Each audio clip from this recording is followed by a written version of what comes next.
요한복음 15장 5절에서 8절 말씀을 선체로 함께 말씀을 다 같이 합독으로 읽습니다. 신약성경 174면에 요한복음 15장 5절에서 8절입니다. 다 같이 합독합니다. 함께합니다. 나는 포도나무요 너희는 가지라. 그가 내 안에 내가 그 안에 거하면 사람이 열매를 많이 맺나니 나를 떠나서는 너희가 아무것도 할 수 없음이라. 사람이 내 안에 거하지 아니하면 가지처럼 밖에 버려져 마르나니 사람들이 그것을 모아다가 불에 던져 사르느니라.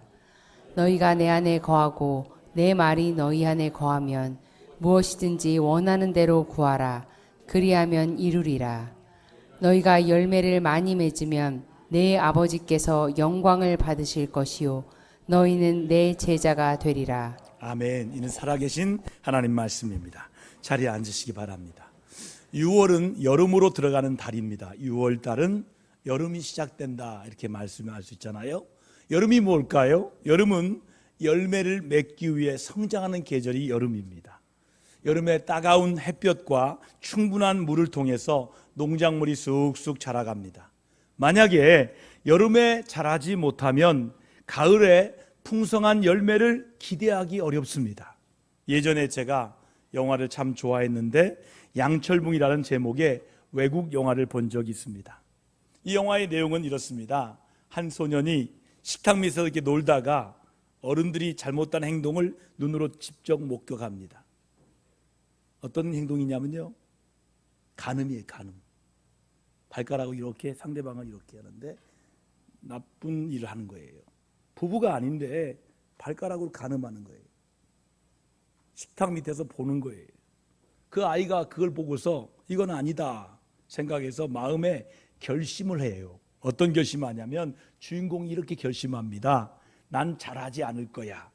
난 어른이 되지 않을 거야 라고 결심합니다. 정말 그 소년은 성숙되고 성인이 됐는데도 키가 자라지 않아요. 그리고 미숙아로 지내게 되었습니다. 이 영화가 주는 메시지는 뭐냐면 미숙과 성숙입니다. 여러분, 모든 생명은 다 자라나야 됩니다. 언제까지 미숙하게 살겠느냐입니다. 상처받은 아이가 자라나지 않아요. 그냥 미숙하게 살아요. 그때 그 마음으로 사는 거예요. 여러분, 시간이 지나고 나이가 들면 몸과 마음과 영이 자라나야 돼요. 자라지 못하면 육적이든 영적이든 기형적인 모습이 됩니다. 언제까지나 우유와 젖을 먹고 살 수는 없는 일 아닙니까?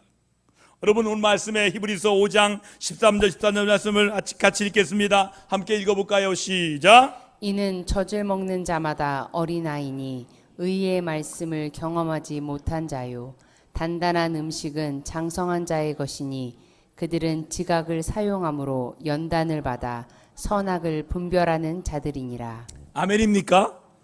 하나님 앞에 말씀을 드리면 아멘, 그때 자라나는 거예요. 여러분, 언젠가는 우리가 밥을 먹고 단단한 딱딱한 음식을 먹어야 되는 거예요. 영적인 어린 아이에서 어른으로 성장하는 성숙한 은혜가 있기를 바랍니다. 오늘 말씀 5절에 보니까 이렇게 말씀합니다. 같이 읽어볼까요? 나는 포도나무요 너희는 가지라. 예수님께서 말씀하셨어요. 이건 강력한 선포의 말씀이에요. 또 강력한 선포의 말씀 8절도 같이 읽어볼까요? 너희는 내 제자가 되리라. 이렇게 선포하며 말씀하셨어요. 우리가 예수님의 제자가 되리라, 예수님께서 말씀하신 거예요. 여러분, 오늘 말씀을 통해 성령님의 능력으로 은혜 받아 이 시대에 예수님이 기뻐하시는 제자가 되리라는 말씀을 굳게 믿으시기를 바랍니다. 그러면 주님의 제자가 되리라는 말씀이 우리에게 어떻게 제자의 삶으로 이루어지겠습니까? 첫 번째는 그리스도 안에 거해야 제자로 살 수 있는 거예요. 여러분, 우리가 어디에 소속이 되어 있느냐가 참으로 중요합니다. 내가 있는 삶의 자리를 점검해 보시기 바랍니다. 나는 과연 어디에 붙어 있는가요? 오늘 말씀 5절 말씀 같이 읽어볼까요? 함께 합니다. 시작. 나는 포도나무요 너희는 가지라. 그가 내 안에 내가 그 안에 거하면 사람들이 열매를 많이 맺나니라고 말씀하고 있어요. 포도나무 가지는 포도나무에 붙어 있어야 되는 거예요.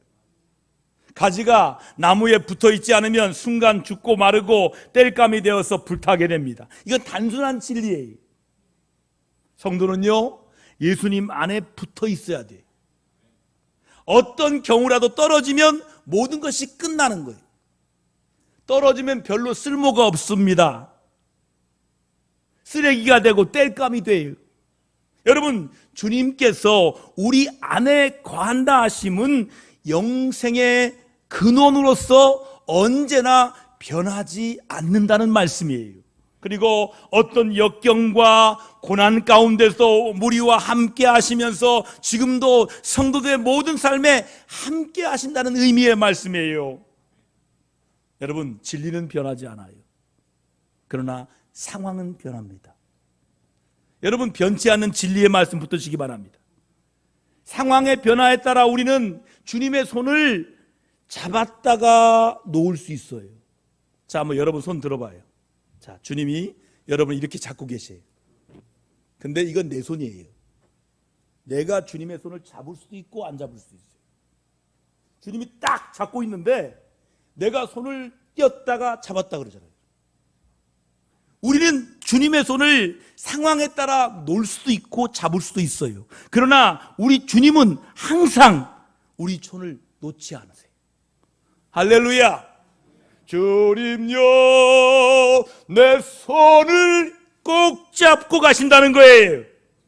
여러분, 내가 주님의 손을 놓지만 주님은 내 손을 여전히 이렇게 붙들고 계십니다.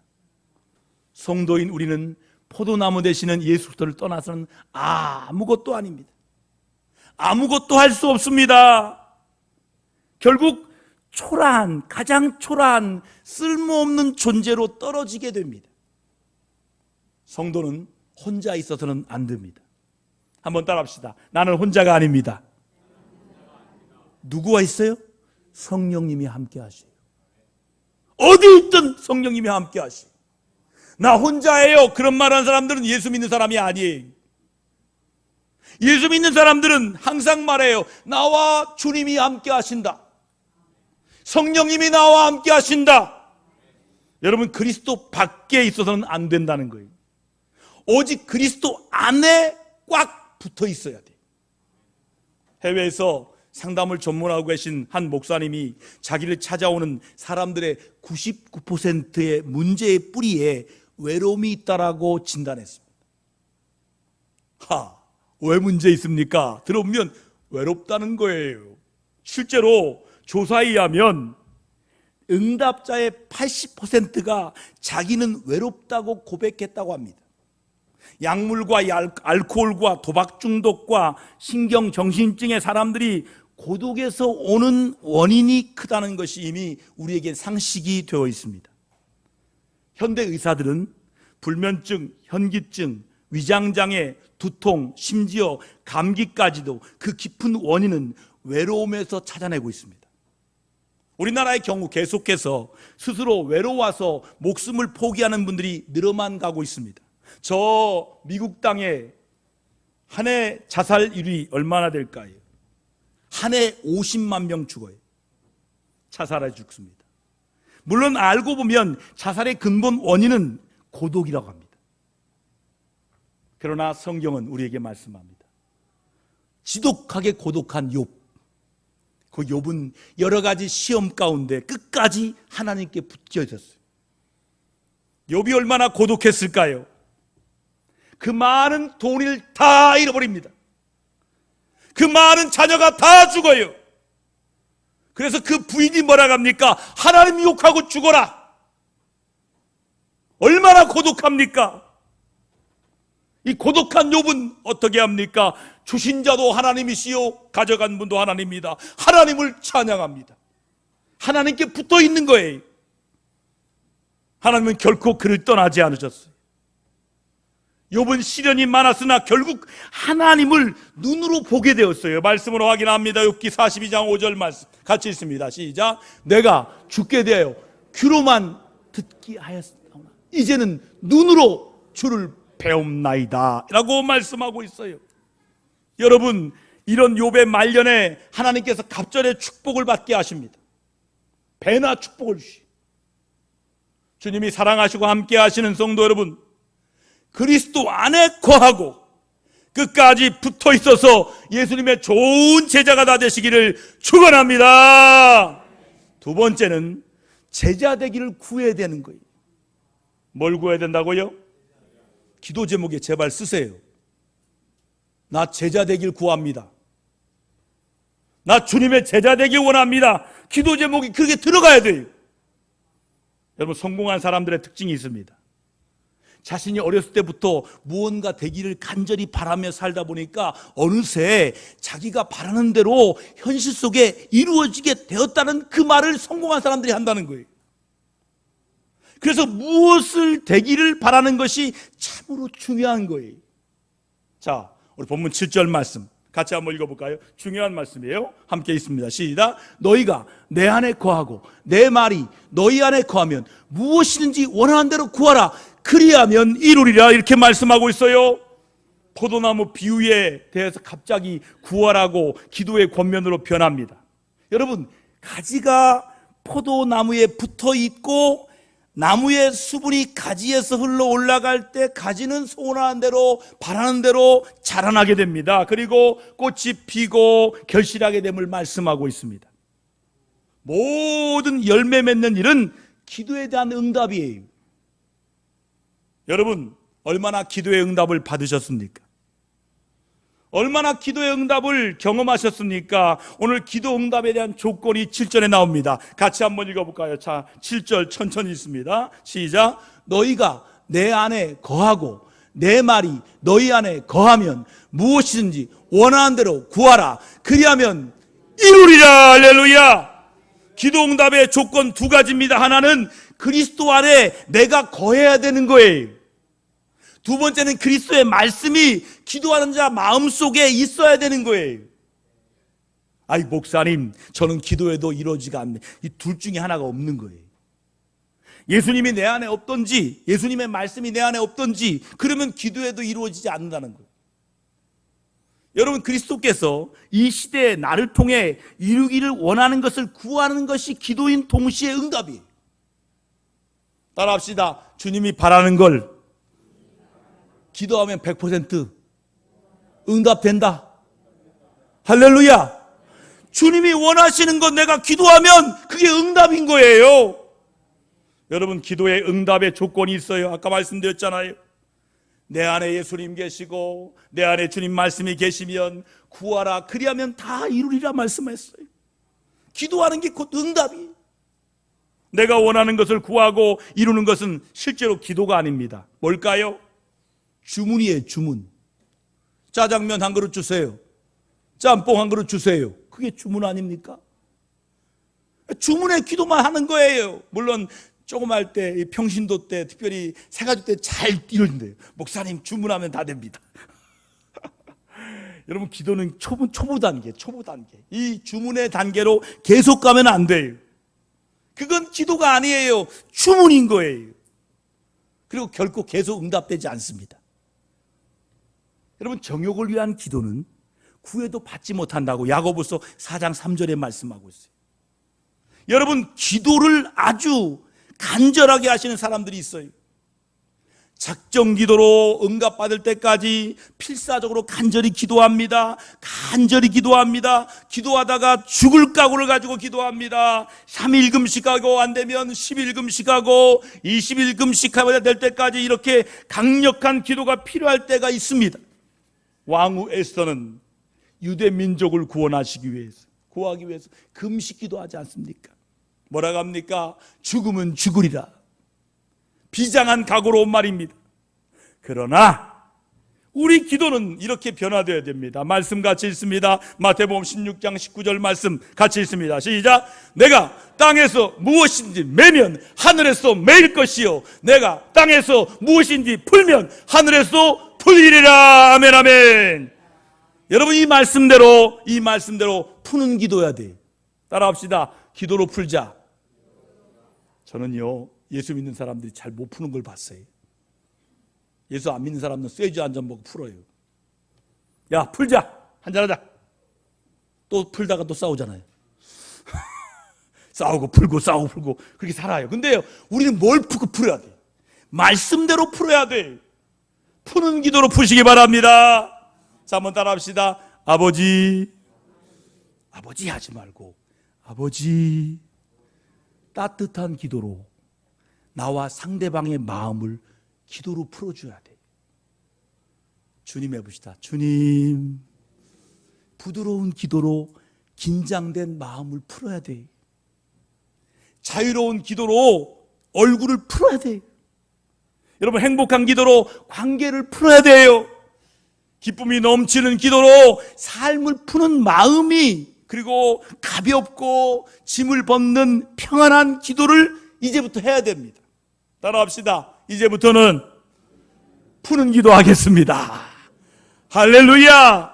마음이 평안해지는 기도가 되기를 주의 이름으로 축원합니다. 중요한 것은 내가 원하는 것이 하나님이 원하시는 기도를 해야 그대로 이루어지는 거예요. 재밌는 이야기입니다. 작은 연못에 개구리 3마리가 살았어요. 덩치 큰 개구리와 목보 개구리, 밥 먹는 개구리, 끈기가 있는 끈기 개구리가 함께 살았는데 작은 연못에 실증을 느꼈습니다. 세 친구가 우리 모험을 떠나자. 그런데요, 그만 커다란 우유통 속에 풍덩 빠지게 됩니다.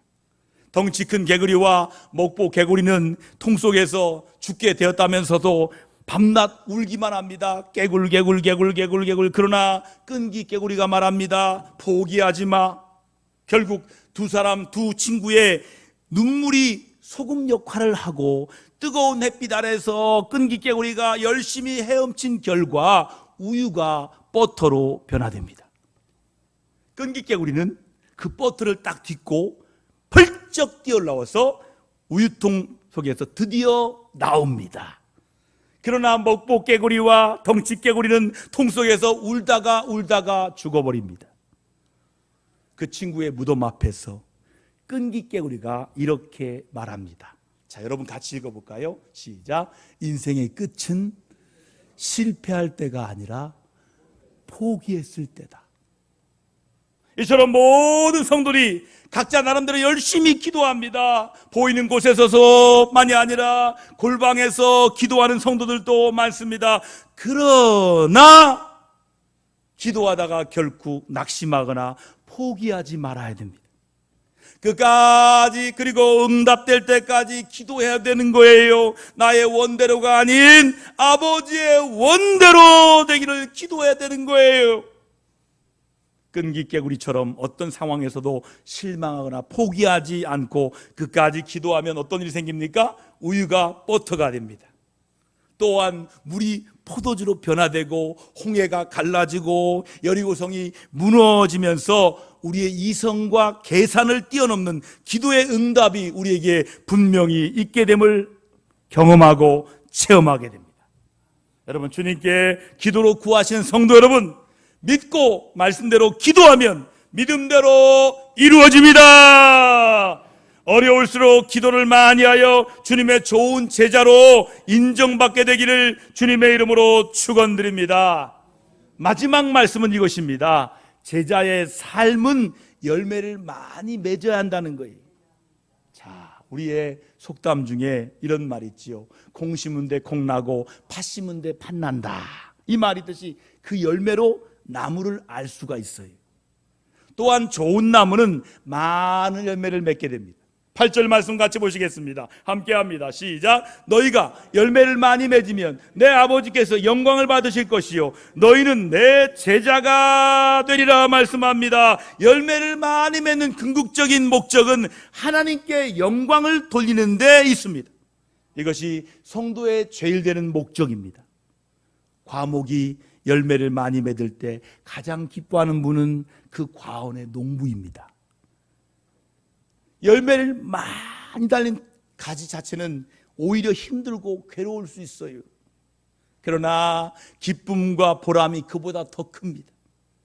열매를 많이 맺으면 그리스도의 제자가 됩니다. 예수님은 제자가 되는 길을 가리켜서 과실을 많이 맺음으로 아버지 하나님을 영광스럽게 한다라고 말씀하셨어요. 본문 말씀은 열매 맺는 것이 계속적이고 반복적이어야 한다는 것을 강조하고 있는 말씀이에요. 이런 맥락에서 열매 맺는 것과 제자가 되는 것은 불가분의 관계입니다. 제자는 예수님이 기뻐하시는 열매가 있어야 되는 거예요. 평생 많은 열매를 맺어야 하나님께 영광이 되고 제자다운 제자가 되는 거예요. 성도 여러분, 여러분 자신은 관계 중심적인 사람입니까? 아니면 일 중심적입니까? 실상은 일보다 관계가 더 중요해요. 회사는 일 중심입니다. 일단 일이 끝나면 회사가 나에게 어떤 간섭을 할 수가 없습니다. 회사는 내가 하는 일만큼 보수를 줄 의무가 있습니다. 그리고 나는 그 보수만큼 일을 해줘야 하는 의무가 있습니다. 일이 끝나면 서로에겐 아무것도 아닙니다. 회사가 없어져도 나는 다른 회사를 찾아갈 수가 있습니다. 그러나 가정은 다릅니다. 관계 중심입니다. 일과는 전혀 상관없이 서로 사랑하고 위하여 살아야 되는 거예요. 부모는 자식을 위해 헌신하고 자식은 부모에게 효도합니다. 서로의 마음을 살펴주어서 힘을 주고 용기를 주고 격려하고 행복을 누리는 관계 중심이 바로 가정입니다. 사람들은요, 일 속에서 행복을 느끼기보다는 관계 속에서 훨씬 깊은 행복을 느낍니다. 하나님과 나 사이는 일 중심이 아니라 관계 중심이 되어야 돼요. 한번 따라합시다. 하나님과 나는 관계 중심이다. 이렇게 믿으시면 아멘 합니까? 여러분, 많은 사람들이 일 중심의 신앙생활을 하기 때문에 관계가 주는 풍성함을 그만 놓치게 되는 거예요. 전도와 봉사와 헌금을 많이 드리고 거대한 예배당을 건축하면 사람들이 많이 모일 수 있습니다. 그러나 하나님과의 나 사이에 종과 주인 사이라면, 그래서 열심히 하면 하나님이 상 주고 게으름 피우면 벌을 받는다고 생각합니다. 그렇다면 그 사람은 불행하게 됩니다. 예수님이 사장인 기독교 회사의 어느 지점에 종업원에 불과합니다. 바쁘고 분주하게 돌아다니면서 일만 하지 마시고 이제 하나님의 가정에서 평안을 쉬면서 하나님 아버지신 하나님과 조용하게 대화 기도 시간을 가져보시기 바랍니다. 가장 결정을 잘하는 사람들은 자기들의 결정에 따른 고통을 기꺼이 감수할 용의를 가진 사람들이에요. 한 사람의 위대성의 척도는 고통을 감수하는 능력이라고 말할 수 있어요. 고통을 감수하는 능력도 그 다음엔 큽니다. 그러나 그보다 더 큰 능력이 있습니다. 고통을 이겨내는 능력이. 그보다 더 큰 능력은 고통에서 기쁨을 찾아내 이겨내는 능력이에요. 그보다 더 위대한 능력은 고통 너머의 행복을 내다보는 능력이에요. 그리고 고통에서 행복을 찾아내는 능력이에요. 하나님이 일보다도 하나님과의 관계를 더 귀하게 생각해야 되는 거예요. 한번 따라해 봅시다. 아빠 하나님. 다시요. 아빠 하나님. 아빠 하나님 얼마나 친밀합니까? 아빠 아버지 하나님 얼마나 친밀합니까? 이 친밀성을 유지하면서 대화하면서 하나님 때문에 어떤 상황 속에서도 행복한 성도가 되어야 돼요. 여러분, 성도 여러분들은 지금 어떤 열매를 맺으셨습니까? 맺고 있습니까? 입만 무성하고 말만 많은 제자는 아니었습니까? 먹을 수 없거나 하나님이 원하신 열매가 아닌 엉뚱한 열매를 맺지는 않으셨습니까? 한번 6개월 동안 한번 점검해 봐야 됩니다. 내가 너를 도무지 모르니 불법을 행하는 자야! 라고 책망받는 사람이 되지 않도록 삶과 열매를 스스로 한번 살펴봐야 돼요. 생명과 기회를 주신 하나님께 감사 찬양드리고 하나님이 기뻐하시는 열매를 많이 맺어 하나님께 영광 돌리시는 주님의 영광스럽고 자랑스러운 제자가 다 되시기를 주의 이름으로 축복드립니다. 저는 원래 선교사가 되려고 했습니다. 지금도 그 꿈은 사라지지 않아요. 제가 존경하는 선교사는 중국 선교사 제임스 허드슨 테일러입니다. 제임스 허드슨 테일러는 51년간 선교를 했습니다. 그의 선교 보고의 내용은 이렇습니다. 저는 수십 년 동안 최선을 다해 중국 내지에 깊숙이 들어가 선교했습니다. 그가 선교할 수 있는 것은 뭐냐면 그의 형이 계속해서 선교비를 보내주는 거예요. 그래서 계속 선교할 수가 있었어요. 그러다가 마지막에 체포되어서 추방당합니다. 그가 보고합니다. 내가 선교하면서 전도한 사람은 3명이다. 제자 3명에게 주님의 이름으로 세례를 베푼 것이 저의 중국 선교의 작은 열매입니다. 그래서 그가 귀국할 때 위대한 선교사 테일러가 온다 환영해 했는데 그는 앞문으로 나오지 않습니다. 뒷문으로 나와서 고개를 숙이고 나옵니다. 나는 실패한 선교사입니다. 그저 3명에게 전도하고 제자 삼고 세례 준 것이 저의 선교 보고의 내용입니다.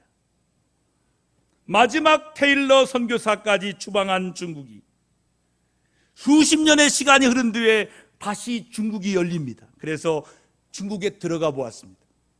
그런데 중국 공산당의 박해 가운데 놀랍게도 수만 명의 그리스도인들이 제자의 삶을 살고 있었던 것입니다. 거의 모두 다 선교사 테일러가 전도한 제자 3명이 전도한 놀라운 열매들이었습니다. 진실한 3명의 그리스도인 제자들이 수많은 열매를 맺게 된 것입니다. 우리 교회 표가 뭔지 아시죠? 영혼을 구원하여 제자 삼는 동대전교회 성도 여러분, 우리 교회 표는 영혼을 구원하여 제자 삼는 교회입니다. 한번 따라 합시다. 영혼을 구원하여 제자 삼는 교회. 여러분, 우리 모두 예수님의 사랑스러운 제자가 되길 바랍니다. 제자 삼으려면 내가 제자가 되어야 돼요. 그리하여 그리스도 아래 거하고 기도하여서 풍성한 열매를 많이 맺으시기를 바랍니다. 예수 그리스도의 제자들로 가득한 건강한 교회, 행복한 우리 모두가 되시기를 두 손 들어 축원드립니다.